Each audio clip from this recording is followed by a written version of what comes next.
Board की जानिब से ऑल इंडिया सूफ़ी बोर्ड के सदर आली जनाब हाजी अरफात शेख ने यहाँ पे रंग शारदा में सूफियों की एक महफिल सजाई है, जिसमें गौस आस्ताना गौसुल पाक वरा के पड़पोते तशरीफ़ ला रहे हैं। तो इस ज़मीन में हम हाजी साहब से बात करेंगे कि इस महफिल मुनक़िद करने का मकसद क्या है और उनके प्रोग्राम क्या है।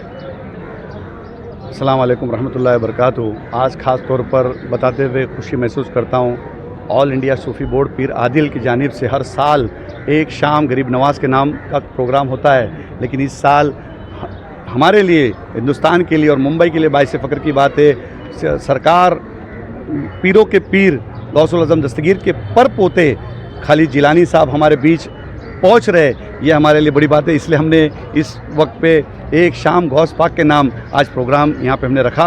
ये अपने आप में एक बड़ी बात है। 17 तारीख को सरकार गरीब नवाज की शान में भी मनकबत पड़ी जाएगी। एक शाम गरीब नवाज के नाम, वो 17 तारीख का प्रोग्राम है जो हर साल होता है।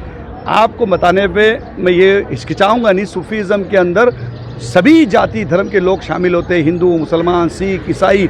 एक इंसानियत का पैगाम पहुंचाने वाला ये सूफ़ीज़म है। और सूफ़ीज़म के देखिए आज पूरा हॉल भरा हुआ है, नीचे फुल है, हज़ारों लोग रास्ते पे खड़े, ये अपने आप में एक बड़ी बात है। एक सज्जादे बगदाद शरीफ से आ रहे और उनको देखने के लिए, एक झलक पाने के लिए इतने सारे लोग इकट्ठा हुए, ये अपने आप में एक बड़ी बात है। मैं कोशिश करता रहता हूँ कि अहले सुन्नत वल जमात उन्हें दो सूफ़ीज़म हो, किस तरीके से बड़े मेरे वालिद आलम शाह कादरी सलामती पीर ने यही सिखा के गया है कि ज़्यादा से ज़्यादा तुम इंसानियत का पैगाम पहुँचाओ, एक दूसरे को मदद कैसा पहुँचना चाहिए, एक दूसरे के साथ हम कैसा मिलजुल के रहना चाहिए। ये देश संतों का देश है, ये पीरों का देश है और गरीब नवाज का देश है। ये अपने आप में एक बड़ी बात है। ये सारी चीज़ें आज देखने सीखने अब सबको मिलेगी और ख़ास तौर पर इज्तिमाई दुआ होगी। और खालिद जिलानी साहब अपनी बात, सूफ़ीज़म की बात, गौस आज़म दस्तगीर रहमतुल्लाह अलैह की बात, ये सारी बातें रखेगी।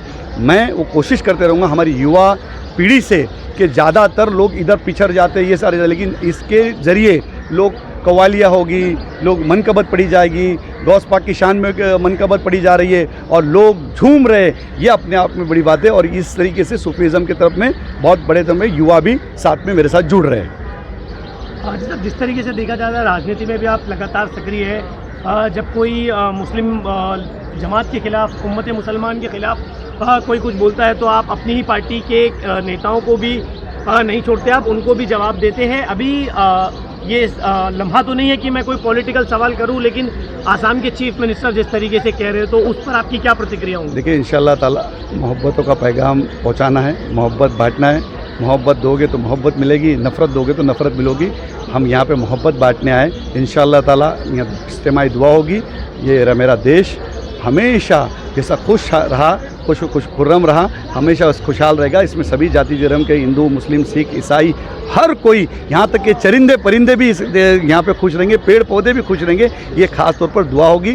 तो ये सारी चीज़ें राजनीति चलती रहती है, उसके अंदर अपने को अभी फ़िलहाल ठीक नहीं है, लेकिन 100% आने वाला कल इस देश का उज्जवल है, अच्छा है, भविष्य इधर का अच्छा है, यहाँ के युवा पीढ़ियों का और देश के हर एक भारतीयों का भविष्य अच्छा है। मैं सभी लोगों को कहूँगा, अपने देश में मोहब्बत से रहो, प्यार से रहो और इस देश को किस तरीके से हम तरक्की की राह पे लेके जाते हैं उस पे काम करो। हाजी अरफात साहब, जिस तरीके से अभी आपने कहा कि ये देश साधु संतों का है, ये देश सूफियों का है, तो आप उम्मत मुसलमान को और पूरे हिंदुस्तान वासियों को क्या पैगाम देंगे इस प्रोग्राम के ज़रिए से? देखिए, कैसा है कि मैं सभी लोगों को, आज तौर पर युवा पीढ़ी को, सभी बुज़ुर्गों को, आलिम दीन को, सभी लोगों को कहूँगा, हम एक साथ रहिए। इस देश में मोहब्बत का पैगाम, जिस तरीके से सरकार गरीब नवाज़ रहमतुल्लाह अलैह ने हिंदुस्तान में आकर मोहब्बत का पैगाम पहुँचाया और मोहब्बत से दिलों पे राज किया, इंशाअल्लाह ताला इस सूफ़ीज़म में हर एक कोई व्यक्ति, जो कोई भी आए, उसको मोहब्बत किस तरीके से की जाती है, मोहब्बत के अपने अपने प्रकार है। अपनी माँ की तरफ देखना, सूफ़ीज़म यही सिखाता है कि तुम एक कुत्ते को रोटी खिलाओ तो अल्लाह तबारक व तआला जन्नत में भेजता है, एक अंधे को तुम रास्ता क्रॉस करो तो अल्लाह जन्नत में भेजता है। यही समझना पड़ेगा। आँख मेरी देख कोई और रहा है, ज़बान मेरी बोल कोई और रहा है, कान मेरे है सुन कोई और रहा है, ये समझना पड़ेगा। लोग नमाज़ पढ़ने जा रहे, हम कहते हैं हम नमाज़ अदा करने जा रहे। समझना पड़ेगा कि पढ़ना और अदा करना क्या होता है। अगर हमने ये सारी छोटी छोटी चीज़ों के ऊपर बारीकी से ध्यान दिया, इंशाअल्लाह ताला हमारे देश के बच्चों का, युवाओं का और देश का मुस्तकबिल हमेशा अच्छा उज्ज्वल रहेगा।